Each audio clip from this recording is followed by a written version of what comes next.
Welcome everyone on the call today. Great to see such big numbers on the call. It's great to be here. On the call today, we have the main man himself, Ronald. So today's call, guys, is going to be questions coming from the field.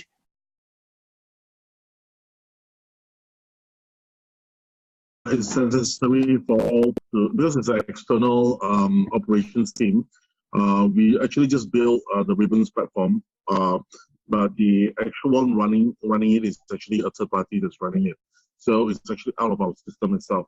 The Ribbons OTC business operation team. So that is the team that's actually running Ribbons itself. We developed it, then we pass it on to them to actually run it. So that's the relationship.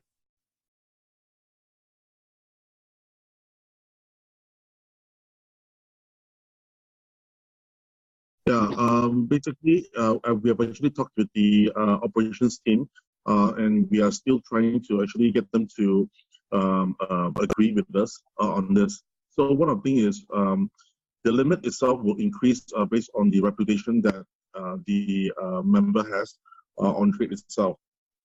Okay, and this is actually for all crypto types. So if you were to do a lot of transactions from BTC to ETH, then you will get a lot of this limit upgraded for BTC itself. If you will do a lot of BTC trade for CTOs, then you will actually get more for BTC. If you do a lot of CTO trades out, you'll get more CTOs. So that is one of the things that is going to be implemented. It actually is implemented now, but what we're trying to make it is to become more simple, so that it doesn't care what type of trades you do, as long as you do a good trade, the limit for all will be increased. So that is actually what we are actually proposing to the OTC team.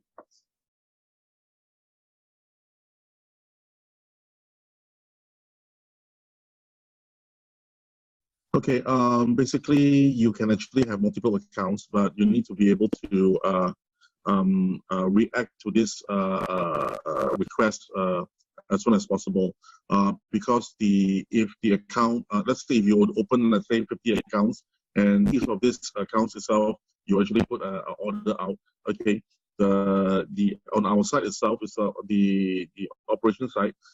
They will actually look for these accounts and then start to trade with it.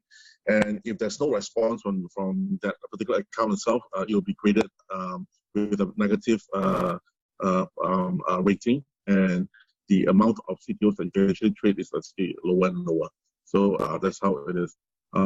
We try to encourage fair play, so that each of the members itself can have a chance to actually load or to offload their CTOs into this platform itself.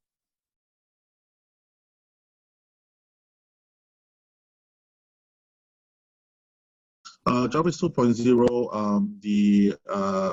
we're talking to the lawyers on the 28th of this month, and after the 28th itself, we should be able to nail down the details for the subscription-based contract, and also the things that we cannot do and can do on this particular contract itself, and also how are we going to handle the transition from the members that is that agrees, and the member that do not agree.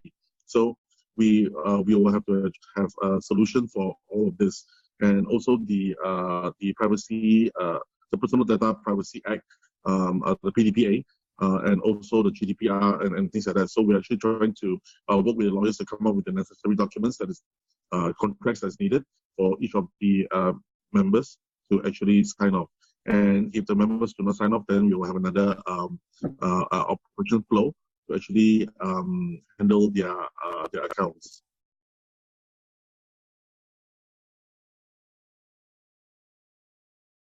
At the moment itself is still 500, just like Jarvis itself. Okay, there's nothing much change over there, and the amount of returns that you're getting back is still the same. But the only thing now difference is the what are we calling the returns The returns now is actually called data, and with the data itself, you're able to transfer it to your cloud SIM to actually use it. Okay, and if you do not want to transfer it to the cloud SIM to use it, which you don't need to, by the way, you can actually put onto the OTC to actually sell it off to other members who wants to buy data. So that is the way of getting the instant wealth.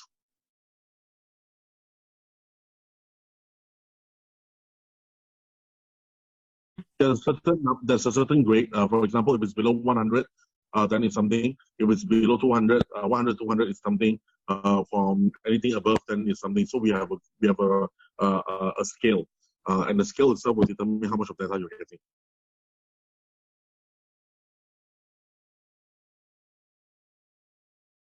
Yes, same thing as well, like Jarvis itself.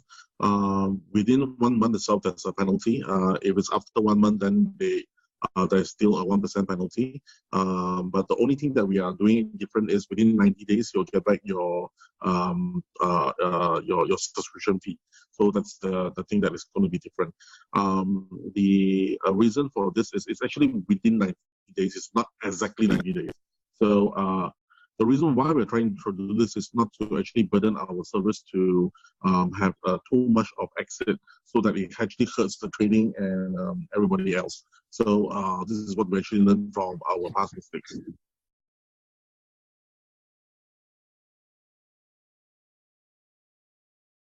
Almost not a lot, then it will be within a few weeks or days. If it's a lot of it, then we'll schedule it. That's why we need up to 90 days.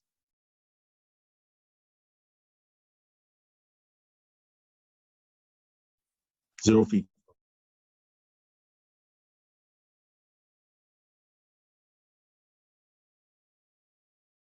Okay, so basically what happens is this, right? The CTOs is actually the profit that is actually gained from the trade, and if you do not actually take the profit out, you are leaving it back in the system. So that's how and what we're doing actually to actually get this back into the trade. So we do not really encourage this. We encourage more of the usage of the CTOs actually. So that's why we actually moved on this to push it to data. There's a big reason for this as well. Number one is the profit that is generated actually is equivalent only to the current price of the CTOs itself.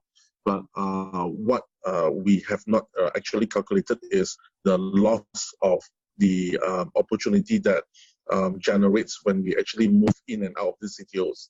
So it creates a shortfall for our trades. Okay. Now we are taking back the CTOs, but we are not burning it off. We are actually holding back on our side. So CTOs generate more CTOs. This will create a double negative effect. So that is one of our biggest problems that we are having at the moment. But we have to do this step is because our channels are actually blocked. Only CTOs itself can actually move freely and effectively now on our chain. So basically for this particular reinvest, okay, we would change it in such a way that CTOs are in to actually buy for a subscription. Then we don't actually lose out on the trade itself. So that's the new change is going to be for Jarvis 2 as well. More details of this will come up once we actually finish talking to the lawyers, and we'll come up with the detail.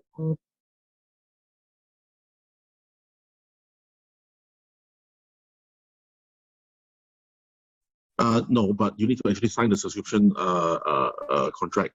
You have to sign the subscription contract, but you do not need to have the SIM card. But if you have the SIM card itself, you can actually use it around wherever you go. You can actually top up data into it through your daily rewards for data.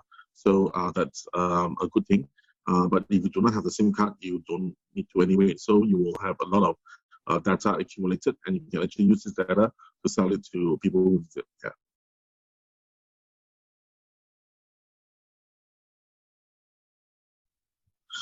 eSIM is a very good technology that we're actually working on with our suppliers itself. But eSIM is still relatively new, and it's quite a tough task for us to actually work with our backend providers on this. We are working with a few backend providers to enable eSIM in Southeast Asia. But in Europe side, we are looking for it, and also for US and Canada, we're looking for it as well. The eSIMs first will be released. Hopefully, we believe that it might be sometime next year. Our first eSIMs, which we will get rid of the actual SIMs. Not a lot of phones will support eSIMs. Only the new iPhone Xs and the new Samsungs and the new Huawei's and the new Xiaomi's. Anything around October, August this year, we'll have the eSIM feature. And we're working on that as well. But in the meantime, we will have the SIMs. If you do not have the SIMs itself, it's a bit more difficult, but you can actually get simpler phones to actually use this. Yeah.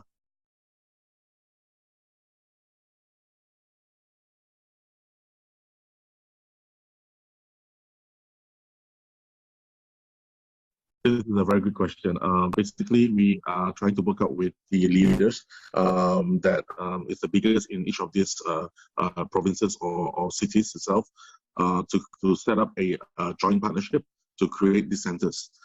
It is a legal necessity for us to have a after sales and service center in each of these countries in order to become an MVNO to be able to sell services in the country itself. So we will be working with the biggest group cloud token cloud group in the particular place to come up with that. And basically, we will have a center just like the experience center itself, which will also cover the distribution and the sale of the SIM cards, and also provide as a place for members to be able to get courses and attend for meetings and things like that. So yeah, it's the meetup place as well.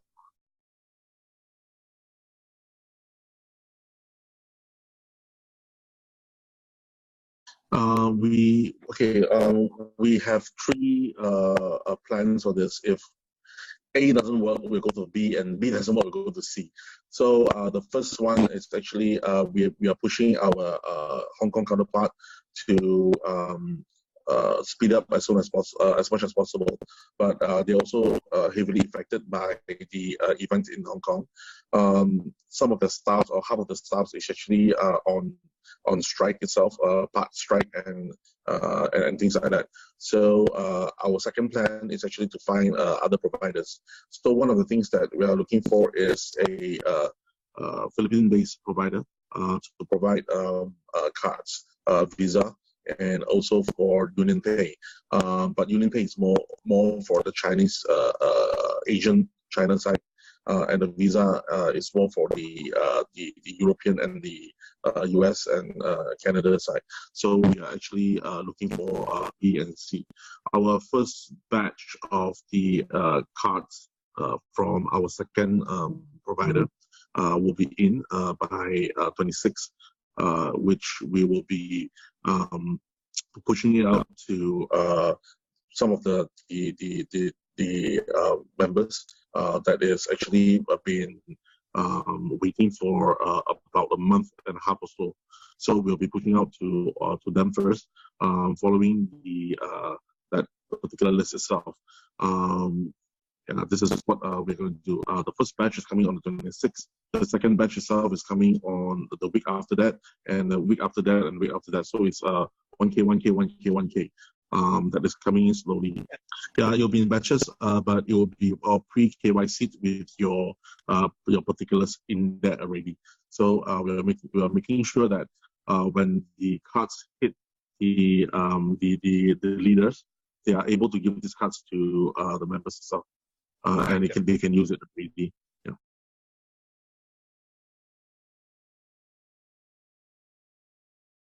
Yeah, so basically for C0s itself, it's a $500 limit per month.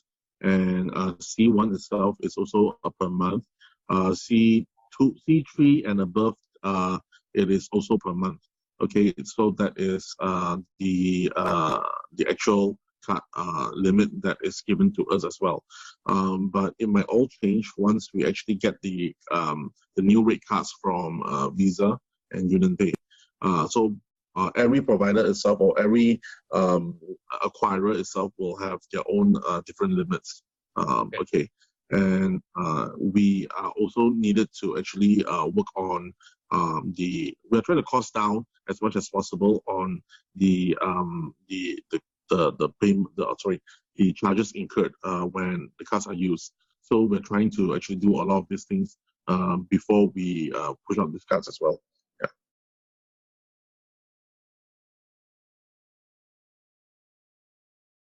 For Z0 to C5, all these cards are all available. But we're trying to get all these cards to the hands of each of these members as soon as possible, because we know that we are not able to rectify the issue on chain. So the only way is to let members to be able to convert and withdraw their money off chain. So this is one of the most critical channel for us to enable members to withdraw. So this is what we need.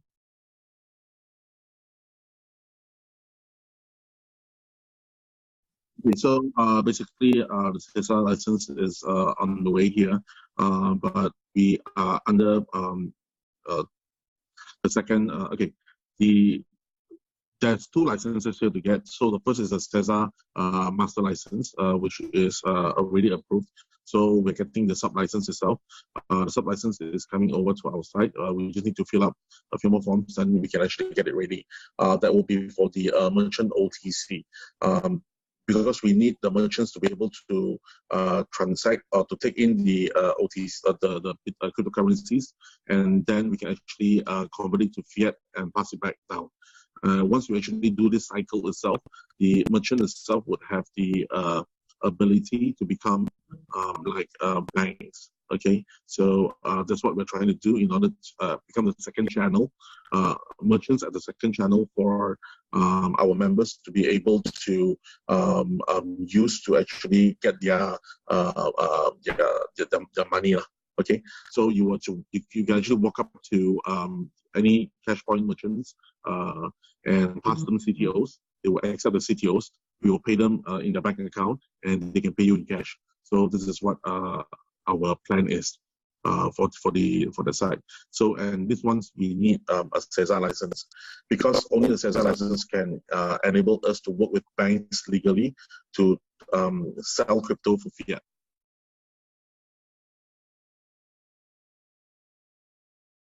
So basically what we did was this. Okay, we are working with a partner for the cloud SIMs, and these guys are, in order to sell SIM cards, you need to have a license, because you can't just churn out SIMs without a license, right? So basically, I'm working with the partners to actually do this. Our partner itself, which is able to go on, which is based in Singapore, and we are actively trying to help them get the licenses in Malaysia. They have it already in Thailand. So once they have all these three, they will have three licenses, which we can do. We can get better rates for these three countries. Then we'll move on for the rest of the 10 countries in Southeast Asia. Once this is done itself, we can get better rates for data. So that is what our plan is. Within 3 years' time itself, we can use Cloud SIM to be able to push out to about 100 million members, not members, 100 million customers itself, which will become the consumer for the data, right? And the producers will be our partners itself, or the members itself. Now we will generate data for them to be able to buy and to use. So this is how it's going to be. The money part itself, how to actually get cash faster without going through the chain and things like that. That's where the MasterCards comes in, the Visa cards comes in, the UnionPay cards comes in, the JCB cards come in, the merchants comes in, and the redemption program comes in. So we will be focusing a lot on this as well. But for the redemption part of it, we are actively focusing on Southeast Asia and including India for now. If we have better connections to Latin America or Europe or US, okay, we will consider to actually work with the leaders to actually get it done, so that members can also have the same kind of a feature to be able to use. Okay, one of the things that we are enabling is, like, for example, in Southeast Asia, you can walk into 7-Elevens using your CTOs. You're able to change for 7-Eleven cash vouchers. So you can actually just buy stuff with CTOs. Yeah. So one of the things that we're trying to build.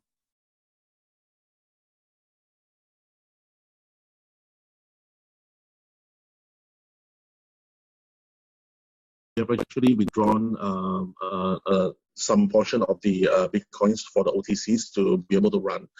So that's what we're doing to make sure, to ensure that the OTC will have enough liquidity in order to accept the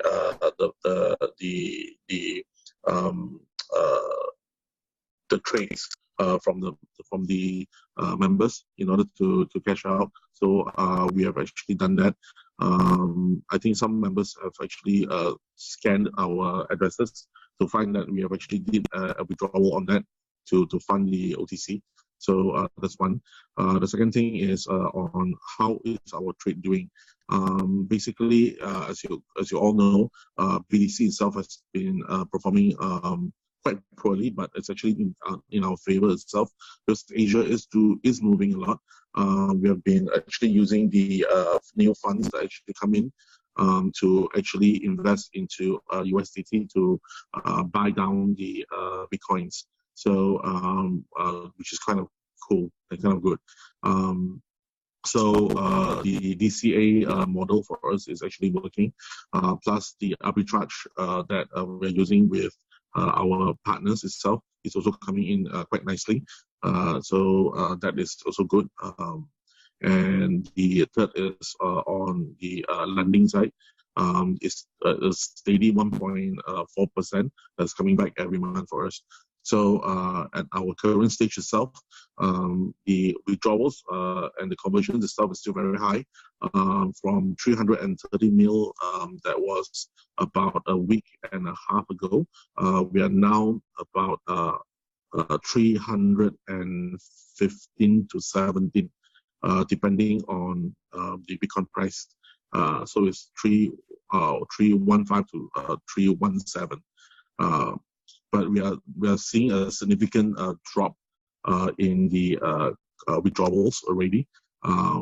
Ever since we actually launched the function, and also the some members have already got the MasterCard and is able to use it.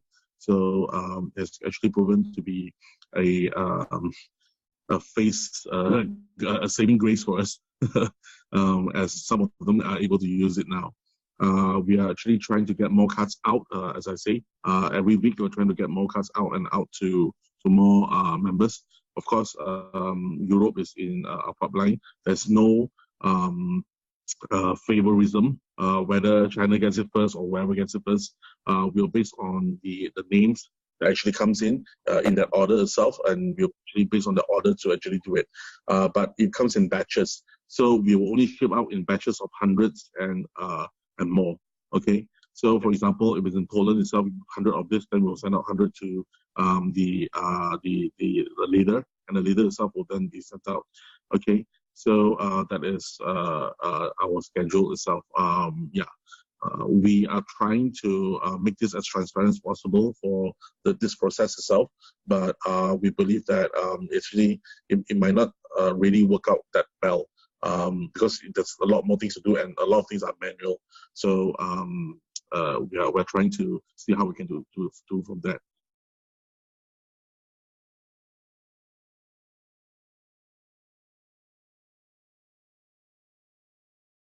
So that it can go back to the pool itself to actually maintain the price. If not, the price will not move.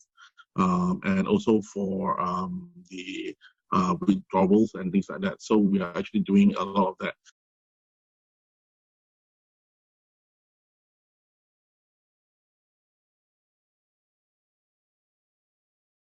we are not able to commit to 100%, but we'll do our best in order to get as much done as possible. As I said in many of the Zoom calls itself, we will look for the lowest price to the highest price to buy back using the set amount of funds that we have. The OTC itself will have liquidity as well in order to chip in to actually patch up this to buy the rest. So this is what we are trying to build.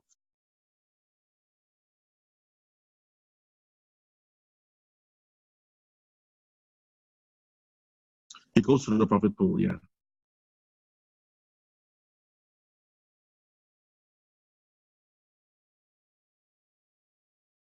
Yeah, actually, I tried to do that, but I've been advised by the lawyers not to actually do it so soon. One thing they need me to do is to actually work out on the whole corporate structure.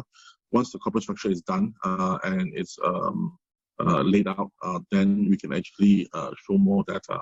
So this is what we have been advised to do.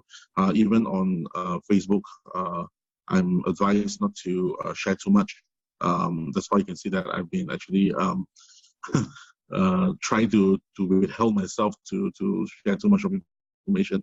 But within Cloud Chat itself, we are able to do it because it's only for members only. So we're trying to do that as much as we can. Yeah.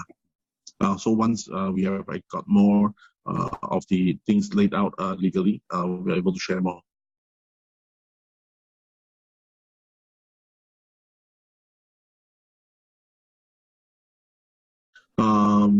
We are, as you know, yesterday we actually tried to launch it. A flood of users came in and it crashed the servers. This happened many times but this was a new provider that we have been using based in Malaysia, and they did not anticipate our traffic to be that much. At a point, there were about 80,000 users signing up at one time. It just crashed the machine. So the second version or the update came out about 6 hours later, and I think it's still surviving until now.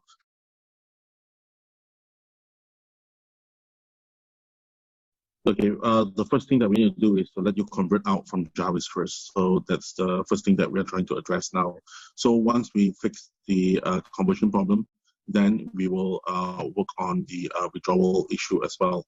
That is our plan at the moment itself. Anyway, we can't drag too long because once we actually enforce the change from Jarvis 1 to Jarvis 2, there are contracts to be signed. And if the user do not agree to the terms and conditions set, the account itself will be changed to a regular customer account, and all the assets from Jarvis itself will be returned to them in their wallet. Thanks, Ronald. Thanks for that, Ronald. I know, guys, a lot of you on the call, there was a lot more questions in the chat, a lot more questions for Ronald. Guys, we've done our best with limited time. Ronald has to go back to the team. He has to finish the OTC, get smooth it out, work on the issues there. Guys, I want to thank everybody for being on the call. Thank you for Ronald for giving us the time. Guys, we understand we had some challenges over the past 2 months. We can see Ronald is working through the challenges with us. Guys, the products, the reporting back from the products, especially the cloud travel, has been absolutely amazing. Start using your cloud tokens, guys, and the utility. This is what it's all about. And as Ronald works through these challenges right now, we're coming out the other side. So guys, with that, thank you everyone for coming on the call. Have a fantastic day. And any of the other questions you have, guys, send them over to us and we will try to answer them from you. Okay, this has been recorded. It will be uploaded on the channel after. Thank you.